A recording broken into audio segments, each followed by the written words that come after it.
Hey, my name is Jobby, and we're looking at the Soul of Chogokin GX-87 Getter Emperor. Anyone get that call back? And this is a set of 3 figures that all combine into one big robot? Believe it or not, this review was a long time coming. It was in the background there ever since my SH Figuarts Devilman review. And if you haven't heard Swivelman no Uta yet, I highly recommend it. Frickin' banger, dude. What's that thing? What is he? What is he? What is he? He is Father Swivel. Can you tell how old this unboxing footage is? And this video was so delayed because at the time I figured that no one gives a crap about Getter Robo. But now, no one gives a crap about Getter Robo. What the hell even is this? If you really wanted to know more about Getter Emperor and Getter Robo, I assume there's some background information in the instructions here. You just have to learn Japanese first. I'm sure some of you degenerates got that covered. Anyway, the set comes with a big base and some assembly required. The jazz is starting early today.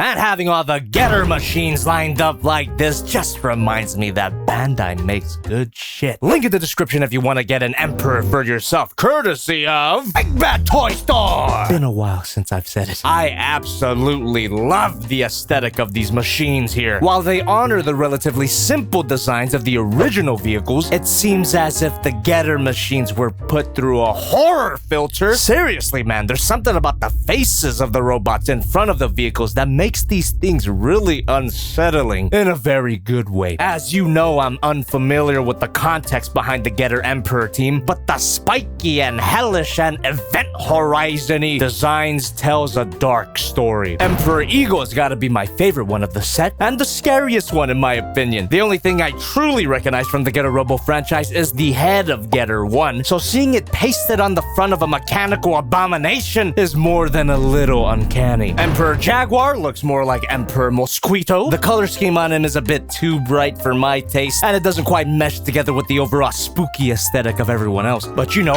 very sharp. And the Emperor Bear is obviously a pair of giant robot legs. My least favorite of the set because he's the least cohesive. However, he is the most satisfying to hold. These big red babies are nice and cold. As expected of a Soul of Chogokin set, there are a lot of parts of die-cast metal. Ego's got the slightest bit of heft, and Jaguar is light as a mosquito. No metal on this guy. But even so, everything here seems to be of a very high quality and durable material. A great palate cleanser from my last review. Ugh, it just makes these guys fun to pick up and play with. And I don't know, is this how you play with toys?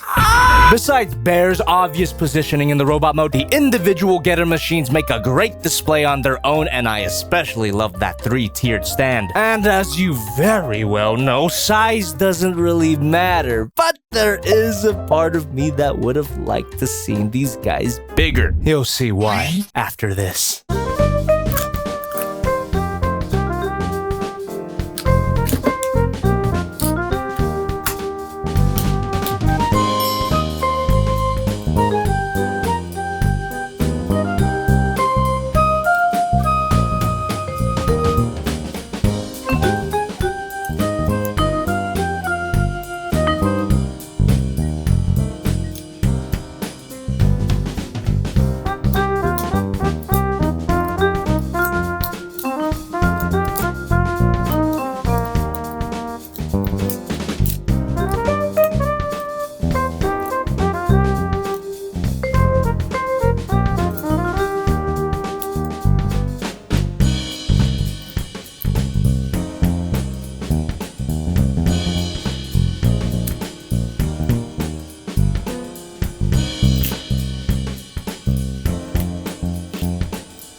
hands that come out of these arms look fine to my untrained eye. But for all 5 of you Getter Robo fans in the audience, you get a set of more manga-accurate yaoi hands. You're not gonna want to Google that.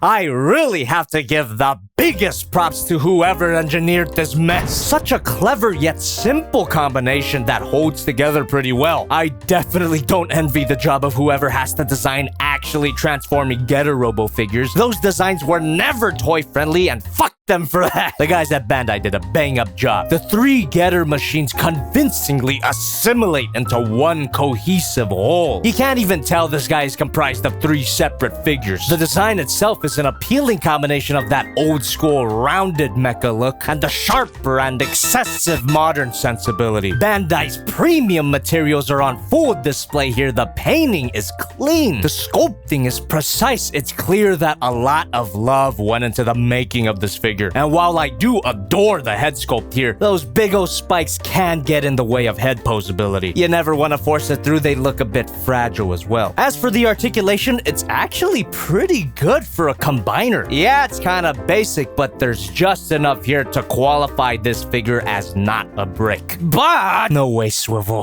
Doesn't break the figure by any means. This design wasn't meant to be dynamically posed anyway. Looks way better with just him standing there. And to add a little flair to the display,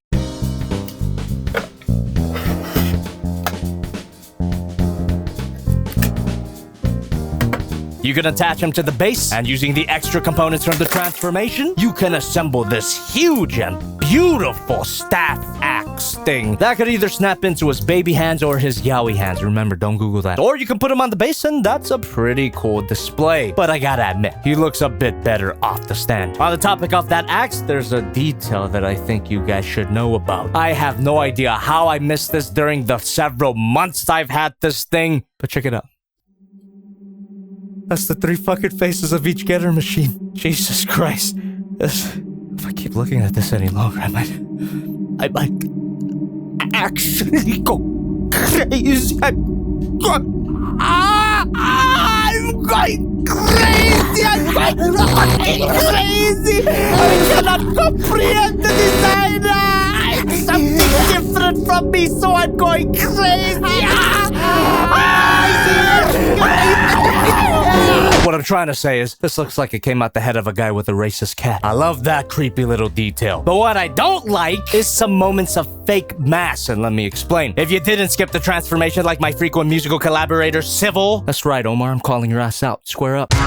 You'd have seen that the feet kind of inflate, which contributes to the overall round and thick design. But if you so much as breathed on them, they collapse. Should've locked into place better. Same thing with his belly. These parts of Getter Bear are on ball joints, and they're obviously supposed to be some luscious love handles. But try to grab them by the waist as you would for most figures, they also tend to collapse. I don't know if it's just me and my eldritch afflicted psyche, but this looks weird to me. Better to grab them by the legs or the chest, and may the old gods help you if this pops out of its ball joint. Kind of a bitch to get it back on without disassembling the whole thing. Maybe this isn't the best application of ball joints. Come on, get back in. Come on, get back in. And furthermore, while the figure looks very impressive and carries a lot of presence, it only does by himself. This guy is kind of pathetically small. I don't think I would be so hung up on the size if not for the fact that this is a freaking Soul of Chogokin figure. He doesn't even come close to the size of Voltron. And I'm sure you Getter Robo fans can agree that the size of this figure doesn't do the design justice. Isn't this guy supposed to be some kind of cosmic level entity? It's like having a deluxe class Unicron. Disgusting. I guess Bandai didn't want to blow their budget on something they knew only a few people would buy. But they have no problem in blowing your budget. God damn. Someone do an oversized version of this set. Please. Please? Hello? Is anyone even watching this?